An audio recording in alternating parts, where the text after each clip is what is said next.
I am in gorgeous Bakersfield, California, on my way to the coast of California to buy one of my dream motorcycles, a Ducati Passo, a 1993 Ducati Passo. I've always wanted one, but they've always seemed to somehow elude me. But this is a very special Ducati Passo. You know why?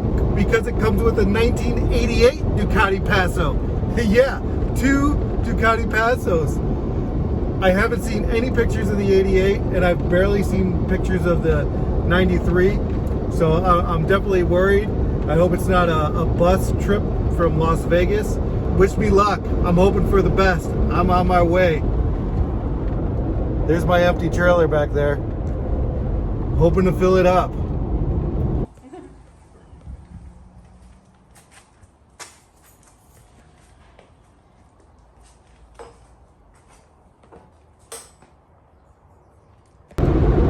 So, I have a full trailer, but this did not go the way I thought it was going to go. I was told that the 88 Passo was in excellent shape, just the seat was a little torn. Well, it's not in excellent shape. It doesn't have a key, it doesn't have a title, it's not in good shape, it doesn't run. So, they were good people. And they included a third bike. So I have a third bike back there. It's a 82 CB750. It's a really cool bike, Honda. It's a cool bike. I've seen Kaplan America. I watch Kaplan America's videos. Welcome, folks. No hassles. Get on and ride, man. He's sold a few of them and done some videos on them. It's really a cool bike. So I haven't looked through these bikes very well at all on pickup. I'm gonna check it out when I get home. I don't really know what I have going on exactly, but pretty excited about it. Thank you to those people. I didn't get a lot of video because it was a young lady selling them off for someone who passed away. And the dad was really cool. He helped me load up. I just didn't want to stick a camera in his face. I'm glad he helped me load up because these ratchet straps are like witchcraft. So thank you very much. I'll show you everything soon. So a good buddy of mine wanted the 88. He picked it up lickety split. Just know it's in great hands, and he already got it running.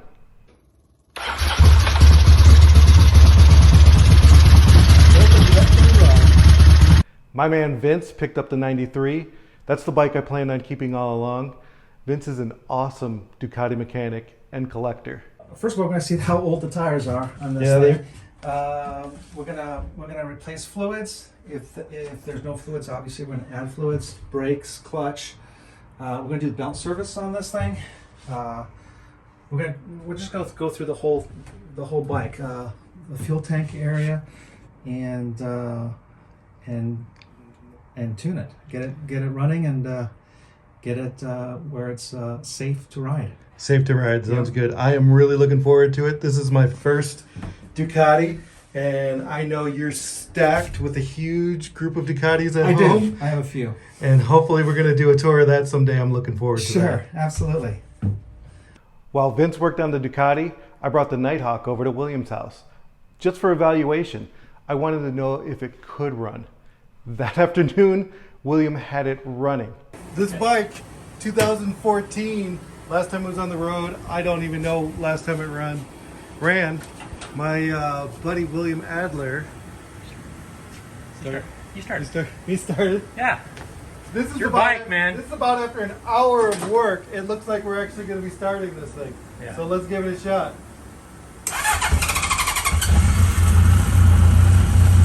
You gotta be kidding me. Oh. Try again.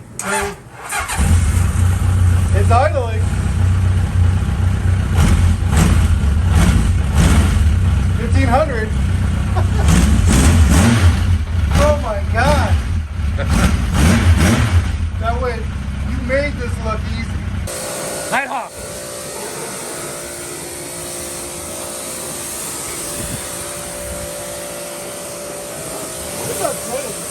Nighthawk. Nighthawk. Nighthawk. Nighthawk. Nighthawk. Oh. I stalled. Nighthawk.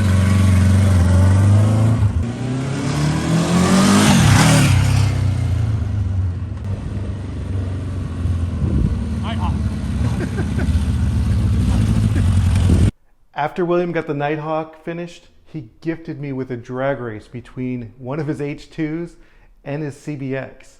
CBX, 6 pipes, 24 valves. Get you some of that. All I had was shorts and a bicycle helmet, but I wasn't going to turn it down. We took turns on both of them. I have no video of it. Thank you, William. Maybe we can do it again sometime and video it. So I'm out here because Vincent is bringing my bike and I can't wait to hear it, and I already hear it. Oh yeah, baby. Oh yeah. Oh my God.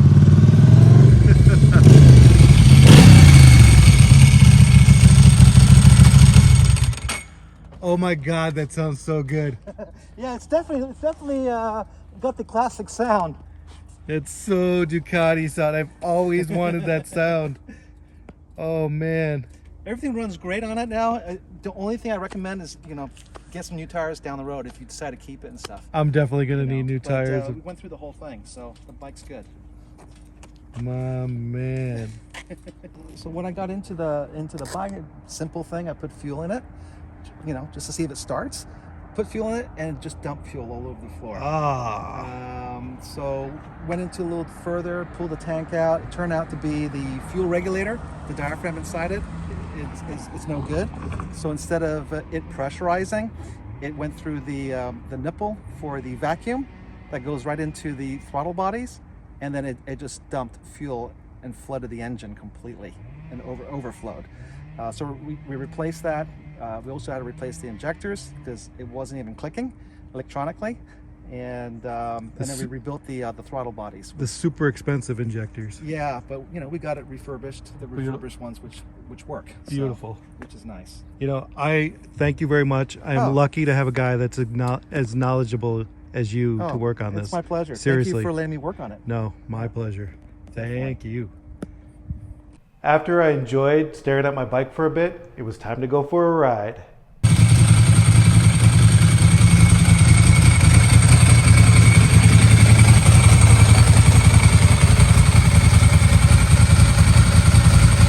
I've never ridden any Ducati before, and now I have my own.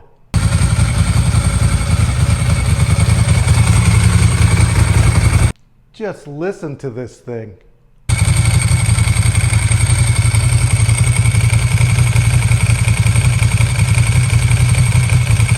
I barely got out of my neighborhood when my bike started smoking.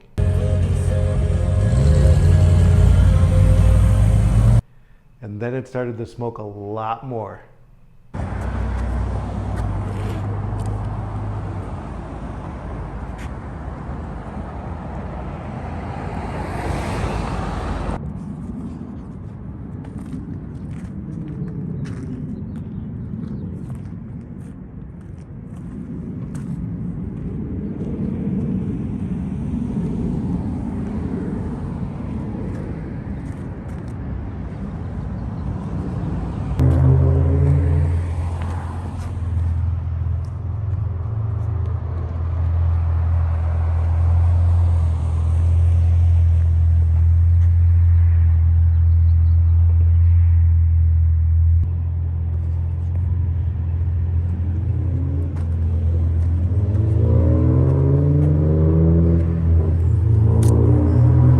I eventually came to my senses and stopped filming. I removed the seat to the battery and got to the battery cables. I didn't have any tools, but I somehow got the cables off, burning the crap out of my fingers.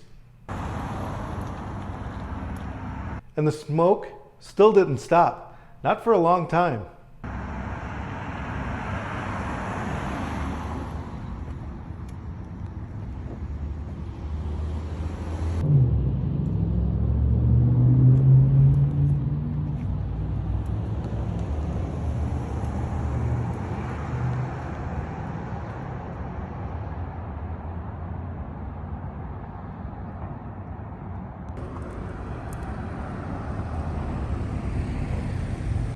I called Vince. That dude came over immediately and picked up the bike. We're over Vince's garage. Looks like my bike is just about done. and we're definitely going to do a tour of this garage because it's unbelievable. That's a quick tour. There's stuff over there. I'm not going to show it all to you now, but this is what was wrong with the bike. Well, it started smoking, so I was like, well, I've never seen that happen before. So I knew it was some sort of electrical issue. It turned out to be the rectifier. It decided to take a dump. This is what it looks like.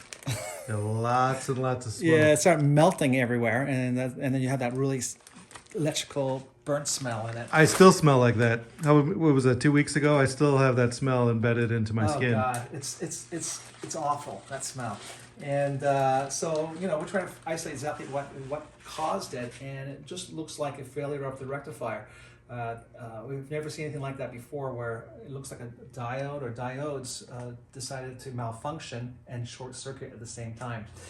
So it started to burn itself or short circuit and melt everything in the rectifier. Thank God it's isolated to that, and maybe a few of the wires which we replaced and we actually rerouted with thicker gauge, like towards the stator, for example. Well known for it to overheat. But it has nothing to do with this burning up.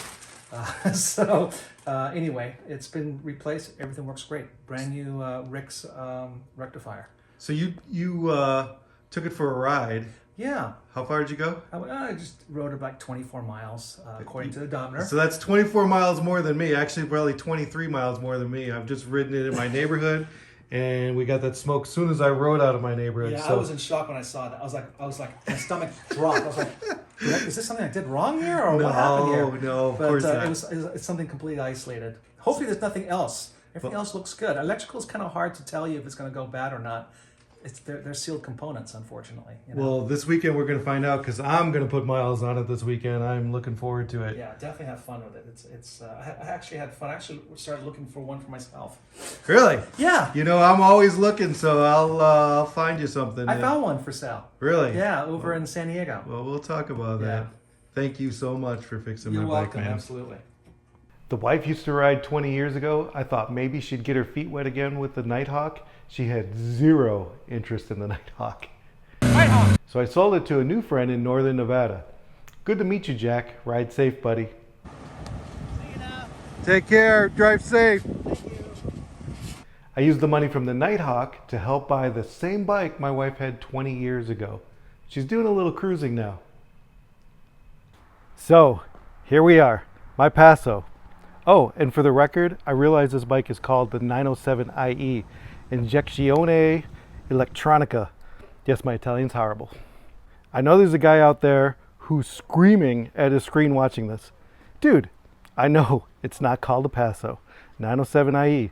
Ducati stopped calling it a Paso when the injected model came out. You can relax. I won't call it Paso anymore to make you happy. So my Paso and I, we've been having a great time together. It's the reddest bike in Las Vegas. I'm loving it. It's been great. Thank you for everyone who's helped. Stay tuned for the Stay Tuned Symphony of Destruction between my Paso and my Moto Guzzi.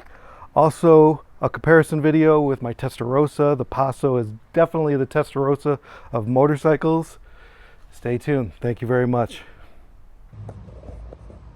So what fun would that be if I didn't start it for you?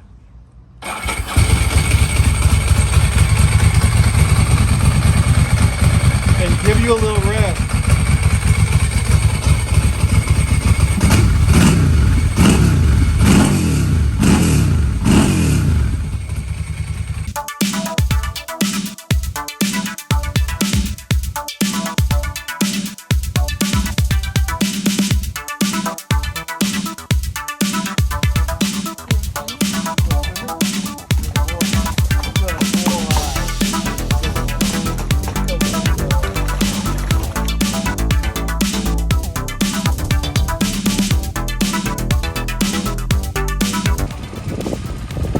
Top was going to freak you out.